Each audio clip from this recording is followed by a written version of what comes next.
காக்க காக்க கனகவேல் காக்க நோக்க நோக்க நொடியில் நோக்க. அனைவருக்கும் வணக்கம். இன்னைக்கு நம்ம பார்க்க போற பதிவு என்னதுன்னா, கந்த சஷ்டி கவசம் படித்தால் நம்ம முருகனை பார்க்க முடியுமா அப்படின்ற கொஸ்டின் நிறைய பேருக்கு இருக்கு. அதை பற்றி தான் இந்த பதிவுல நம்ம விளக்கமா தெரிஞ்சுக்குவோம். கஷ்டங்கள் தீர வேண்டும் என நம்ம நிறைய கடவுளை வழிபடுறோம். அதுவும் முதல் நாள் கடவுளை வணங்கியதும் மறுநாளே நம்ம பிரச்சனைகள் தீர்ந்து விடணும் அப்படின்னு நினைக்கிறோம். கூடவே கடவுள் நம்முடைய கஷ்டத்தை தீர்த்து வைப்பாரா, அப்படி தீர்க்காவிட்டால் என்ன செய்வது, அப்படி போன்ற சந்தேகங்களும் கேள்விகளும் நிறைய மக்களுக்கிடையே வந்து கொண்டிருக்கிறது.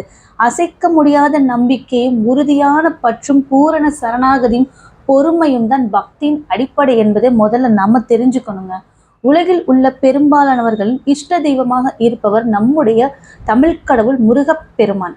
அவரை வழிபடுவதற்கு, அவரின் அருளை பெறுவதற்கு ஏற்ற மந்திரமாகவும் மிகவும் புகழ்பெற்ற மந்திரமாகவும் இருப்பதுதான் கந்த சஷ்டி கவசம். கலியுகத்திலும் கண்கண்ட தெய்வமாக பல அற்புதங்களை நிகழ்த்தி காட்டக்கூடியவர் தான் முருகப்பெருமான். பாலதேவராயன் சுவாமிகளால் பாடப்பட்டது தான் கந்த சஷ்டி கவசம். இன்று பெரும்பாலானவர்கள் படிக்கும் சஷ்டியை நோக்க என துவங்கும் கந்த சஷ்டி கவச பாடல் திருச்செந்தூர் தலத்திற்கு உரியது. இதேபோல் 6 படை வீடுகளுக்கும் அவர் தனித்தனியாக சஷ்டி கவசம் பாடியுள்ளார்.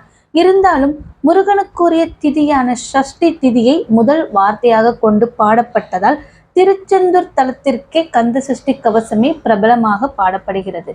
கந்த சஷ்டி கவசத்தை தினமும் காலையிலும் மாலையிலும் படித்தால் தீராத வினைகள் அனைத்தும் தீரும் என கந்த சஷ்டி கவசம் பாடல் வரிகளிலே சொல்லப்பட்டிருக்கிறது. இது பலரும் வாழ்க்கையில் அனுபவமாக கண்ட உண்மையும் கூட. தொடர்ந்து எவர் ஒருவர் 48 நாட்கள் கந்த சஷ்டி கவசம் காலையிலும் மாலையிலும் முருகனை மனதார நினைத்து பக்தியுடன் மனமுருகி பாடுகிறாரோ அவரது வாழ்க்கையில் மிக மிக பெரிய மாற்றம் வரும். முருகனை ஏதாவது ஒரு வடிவில் அவருக்கு காட்சி தருவார் என்பது பலரது வாழ்க்கையிலும் நடந்த உண்மை. இருந்தாலும் கந்த சஷ்டி கவசம் பாடினால் முருகன் நேரில் வருவாரா என்ற சந்தேகம் பலருக்கும் இருக்கத்தான் செய்கிறது. பெங்களூரில் வியாபாரம் செய்து கொண்டிருந்த பாலதேவராயன் சுவாமிகளுக்கு திடீரென தீராத வயிற்று வலி ஏற்பட்டது. எவ்வளவோ சிகிச்சை செய்தும் வயிற்று வலி சுத்தமாக குணமாகவில்லை. அதற்கு என்ன காரணம் என்றும் தெரியவில்லை. பல கோவில்களுக்கு சென்று வேண்டிக் கொண்டும் பலனும் கிடைக்கவில்லை.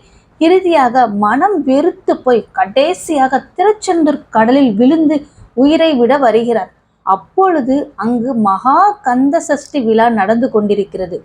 உயிரை விடுவதற்காக கடலில் குதித்த அவரை முருகன் தடுத்து நிறுத்தி வயிற்று வலியை குணப்படுத்தி தன் மீது பாடல் எழுதும்படி கூறினார்.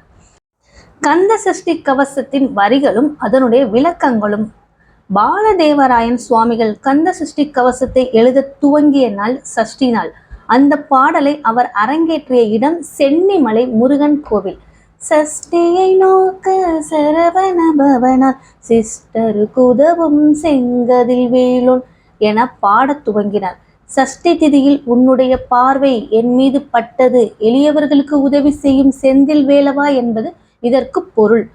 அதற்கடுத்த வரியின் விளக்கம் என்னதுன்னா, பாதமிரண்டில் பன்மணி சதங்கை கீதம் பாட கிங்கிணியாட மைய நடனம் செய்ய மயில் வாகனராய் கையில் வேளாள் என்னை காக்க வென்று என பாலதேவராயன் சுவாமிகள் பாடியுள்ளார். முருகனை வர சொல்லியோ இனிமேல் முருகன் வருவார் வரப்போகிறார் என்று சொல்லியோ பாலதேவராயன் சுவாமிகள் குறிப்பிடவில்லை. முருகன் ஏற்கனவே என் முன் வந்துவிட்டார். அவரது பாதத்தில் இருக்கும் சலங்கையின் ஒளி என் காதில் கேட்கிறது. மயில் மேல் ஆடி வரும் காட்சி என் கண்முன் தெரிகிறது. கையில் வேலுடன் என்னை காப்பதற்காக வந்துவிட்டார் என்றும் பாடியுள்ளார். கந்த சஷ்டி கவசம் பாடினால் முருகன் நேரில் வருவாரா என்ற சந்தேகம் நிறைய பேருக்கு எழுப்புகிறது. கந்த சஷ்டியின் இந்த வரிகளே அதற்கு பதில். முருகா என்று ஒரு முறை சொன்னால் அவர்களை காக்க அவர்கள் முன் முருகனின் 2 திருவடிகளும் தோன்றும் என திருப்புகளில் அருணகிரிநாதர் பாடியுள்ளார்.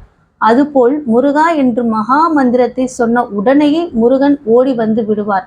அப்படி முருகன் நம்மை காக்க நம் முன் வந்து அவரது அருளை நமக்கு வழங்கினால்தான் கந்த சஷ்டி கவசத்தையே நம்மால் பாட முடியும் என கந்த சஷ்டி கவசத்தில் பதில் அளித்துள்ளார் பாலதேவராயன் சுவாமிகள்.